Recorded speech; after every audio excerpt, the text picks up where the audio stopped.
Hello, and you've been pulled into the Black Dimension. This is Kev, Roger, and Donnie, and we are here to talk about the Disney Plus Day 2021, which took place on November 12th, and it revealed quite a few things as far as what's up and coming for Disney Plus as far as the Marvel Cinematic Universe's continuity. So yeah, we had a chance to check it out, and we're here to give you our thoughts. So how you doing today, gentlemen? What's going on? What's going on? Yeah, okay, all I'm right. even better now that we got X-Men 97 coming back. Okay, awesome. Yeah, and yeah, that's one of the things that were announced. As you can look up on the screen, this is like most of the slate for what's coming up on Disney Plus. X Men '97. That is a direct continuation of the '90s X Men series, and they're supposedly using the same animation style and the same music. Which should contribute to the original feel of the show.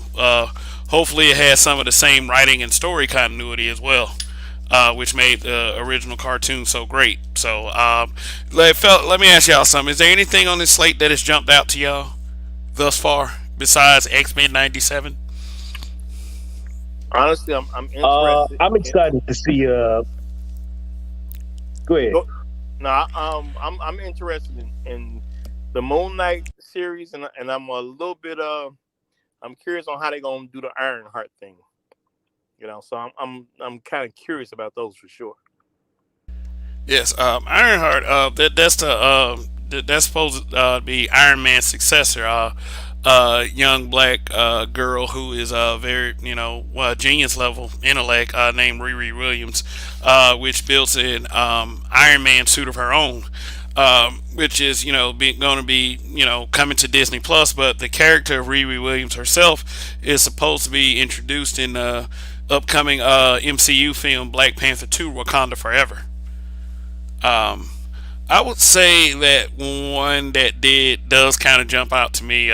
First of all, is Secret Invasion, which they did reveal. They had a shot of older Nick Fury, so I'm supposing that's live action. And Secret Invasion, of course, has something to do with the scrolls, shape shifting aliens that made their MCU debut in the film Captain Marvel. Yeah, but there's some pretty interesting shows. But we do have a couple of teasers to show you here. So let me get the screen share going. Yeah, but yeah, as always, yeah, Marvel. Marvel has a tendency to bring the excitement, and yeah, I'm still a fan. That's got me looking hopeful. What about you guys? I'm definitely still a fan as well myself. Yeah, and I'm very curious about the Moon Knight series as well. I really want to because I don't know really much about Moon Knight, so I'm really curious about his origin, how he's going to kind of fit into the story.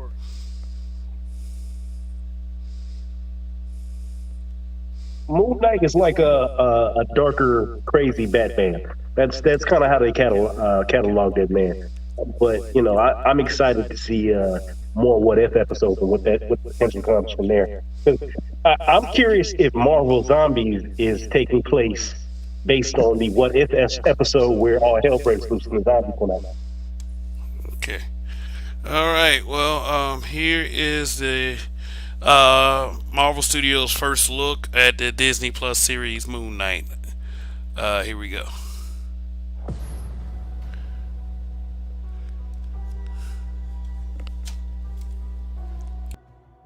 I can't tell the difference between my waking life and dreams. The voice in your head.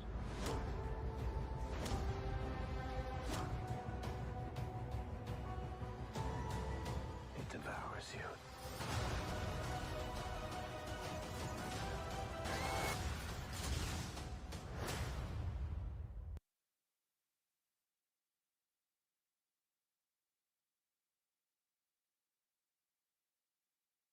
So, Donnie, you have a little bit more insight on who Moon Knight is. Yeah, from what I'm hearing, he's kind of like the Marvel's version of Batman.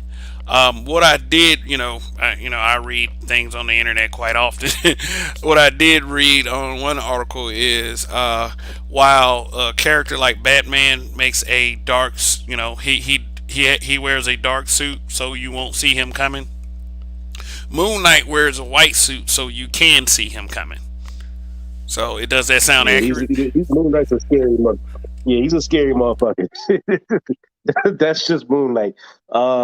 His I mean his powers, if you can call them powers, are he gets a little bit stronger directly tied to the Moonlight. His senses are supposedly sharpened, but the whole thing with Moon Knight's canon has kind of been revised to make him. You don't know if he's a lunatic or not. You don't know if he's crazy or if he's legitimately got powers and he's given powers by the god Khonshu. His story is kind of interesting. He's got multiple personalities. He dresses up. He's a detective. There's different variations on his superhero pseudonym. He goes out by I want to say Mr. White, and then there's another guy. Yeah, Moon Knight is all over the place, but he's a crazy fun character. So I think that this series is going to have a lot of options to explore, and it's also going to, pull us into the underworld a lot more because we got Blade coming up. Oh, okay, yeah. There's some comic book tie-ins with Blade and Moon Knight, and Black Knight as well, if I'm not mistaken. Correct? Yeah, Black Knight is a lesser, which I don't. It was weird that they brought him out, but he's a very lesser known character. I think they gave him a couple comic book runs and they didn't do well. But yeah, Black Knight is tied into this to the mythical, scary magic underworld. Okay, yeah. Well, Disney Plus, as far as the Marvel character series, have done good thus far, and I'm looking forward to learning more about the character of Moon Knight, because of this. Yeah, but let's look at this slate some more. I'll tell you, like I said, I'm looking forward to Secret Invasion. They got Marvel Zombies coming out now. Will this be a animated series focused on, like, what the what if universe where they did the zombies, or will they focus on more of the comic book continuity, which was, excuse me, by the way, far more violent and dark. Well, uh I'm guessing that they're gonna go along with the what if. They're going to go the what if direction. That's just where my feeling goes with it because a live action zombies Marvel where it's fitting into the continuity of the MCU. That seems like a little much. That's just my guess. Yeah, because once you start the zombie thing, then you got to either eliminate the zombies altogether or they're always out there.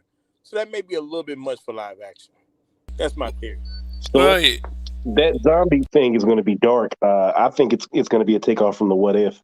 At least I'm hoping. And if they do that, then you get to see a lot of characters that we maybe wouldn't see in the normal Marvel universe because there's not many people left. So they got to kind of pull in superheroes or supporting characters and bring them out, and maybe that'll give us an introduction to them, and they'll put them on the big screen eventually. Not the zombie version, but the main continuity version of them. Oh, okay, all right, and also show that is also was mentioned, but not on this slate that's on the screen. In particular, was the Iron Man Armor Wars. Which is supposed to be starring Don Cheadle, who is reprising his role as James Rhodes, and James Rhodes is War Machine. One of Tony Stark's best friends in the world. And Armor Wars basically is different heroes or different people donning Iron Man suits, and it's just a big mashup, a big fight between all these different Iron Mans. If I'm not mistaken, Donnie, you might Is that have. the direction? Is that the direction you're on? So my only experience with that Armor Wars ideology was from the cartoon back in like the '90s. and it was Tony Stark was pissed off that all these people had stole his tech and created all these costumes, Iron Man like costumes. So he was going around dismantling them, and like I think he even broke into Shield and took their stuff apart. So Yeah. that's what I remember from it. But I mean, it may be along the lines of all these armors coming out and fighting. Who knows? I don't know. Yeah, but yeah, I would say, well, since it would take on a different complexion, since after all, spoiler warning for anyone that hasn't watched Avengers Endgame, Tony Stark is dead. So with Don Cheadle in the starring role as James Rhodes, like I said, the legacy of Iron Man continues through Ironheart and Armor Wars. So like I said, it's be very interesting to see how further they take the legacy of Iron Man with these shows. Also, they announced Spider-Man freshman year, which basically takes place kind of like a kind of like a Batman year one. It's like year one of him being Spider-Man with his freshman year in high school when he first got bit by the spider. And that I think that show is going to be animated. And they have a new voice actor taking over the role of Spider-Man because Tom Holland won't be in that role, which has already been reported. So Spider-Man is always cool, depending on how they do it. Hopefully, they don't do all this like BS, like they have high school appropriate versions of villains, like man, they have a high school Doc Ock or something like that. Hopefully, they don't go too crazy with it. But if it is freshman year, like I say, it'll be interesting to see where they go with it and how they incorporate villains that I guess we haven't seen before, as opposed to the one that are already in the movie continuity. Uh, but let me see. Anything to say on that before we move on? Well, I don't think it'll be probably some of his biggest rivals because it is going to be about his freshman year. I think it's going to be more. I'm assuming more street crime, maybe the beginning of a criminal, but before he really became who he was, or he was into his own, or they might have one of those situations where sometimes the hero creates the villain. I think it'd be more along those lines because it's just freshman year at the end of the day, and and because it's supposed to be a prequel to what we already know about Spider-Man in the MCU, you gotta keep in mind how he was when Tony met him. So I don't think the villains are going to be that big. Maybe a very beginning of a villain, but I don't think they're going to be larger than life. Yeah, like maybe they do focus on some slice of life and some of this, and also let's get to this part. It seems that a lot of the future in the Disney Plus MCU part is female. And with the upcoming projects such as Miss Marvel, which has faced delays, but should be making its debut in late 2022. It was supposed to make its debut this year, but I guess production issues. But Miss Marvel, they seem to report her as sort of a popular character in in the comics themselves, and should be a treat for some when they bring her show finally to Disney Plus. I for one think that the character is forced, but I'm just that's neither here nor there. Also, I'm really scratching my head on these two choices right here. Now, maybe kind of being a little harsh. Maybe a lot of people may be thinking I'm being unfair about this, but look, Agatha Harkness, like she was a pretty good character in the in the show WandaVision, but it's like, why is she getting her whole own show when there are so many cool characters you can choose from in the Marvel comics? But they must have some kind of plan behind it. But there's also top middle. There's another project coming up named Echo. Echo is supposed to be the main villain in the upcoming Disney Plus Hawkeye series.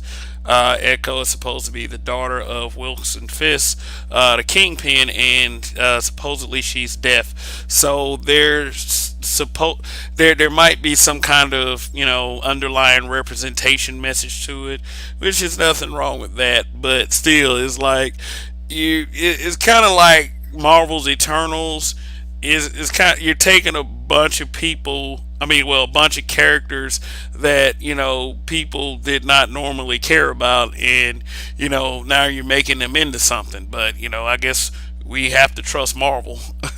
But wanted anything to say on that before I move to a show that I'm excited about, and I'll tell you why. Well, I'm gonna say Agatha actually to me seems like the most forced one because she was just a character in one division. So I've never heard of her before. I mean, she did a good job in one division. Like it was interesting. I didn't see her as worth having a show over, but if they gonna take it somewhere in the movies later, that's my best assumption at this point. They got to be really doing this to set up something for the movies later on down the road. But I don't know if she's a character worth the whole show. But Marvel has a pretty good writing team, so we'll see. Okay, and yeah, let's talk about She-Hulk now. Me being a fan of Marvel and Marvel comics, I'm a fan of the gamma powered heroes. Anything gamma powered, I pretty much like when it comes from Marvel. Basically, the main gamma powered superhero is the Incredible Hulk. Now, She-Hulk she's the Hulk's cousin, and she receives, well, in the original comic, she received her powers through a blood transfusion. But I don't know exactly how Marvel's gonna uh, exactly do this iteration of She-Hulk, but they did put out a teaser, so let's look at that real quick. Let's get this screen share back up.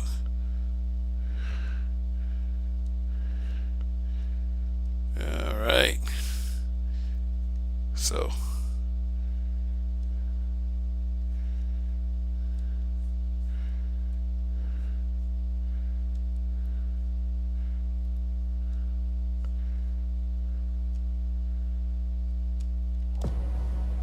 I'm Jennifer Walters. I'm a normal lawyer. Well, not that normal. These transformations are triggered by anger and fear. Don't make me angry. You wouldn't like me when I'm angry.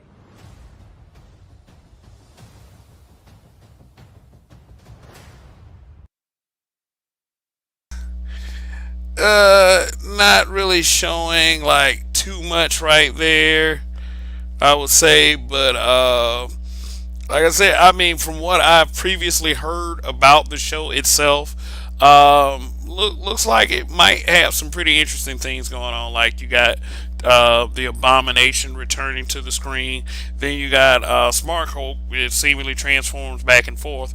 But what do y'all think, guys? What do y'all think? Is this Disney Plus Day? Does this have you excited and pumped, or are you more like a we'll see? What happens? No, I mean they did a pretty good job with No, the I'm show. excited for a couple of them.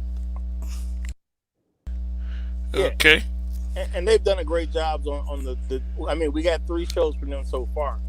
The WandaVision show, we got the Captain, well, Falcon and the Winter Soldier, and we got Loki. All that been good so far. So I think this.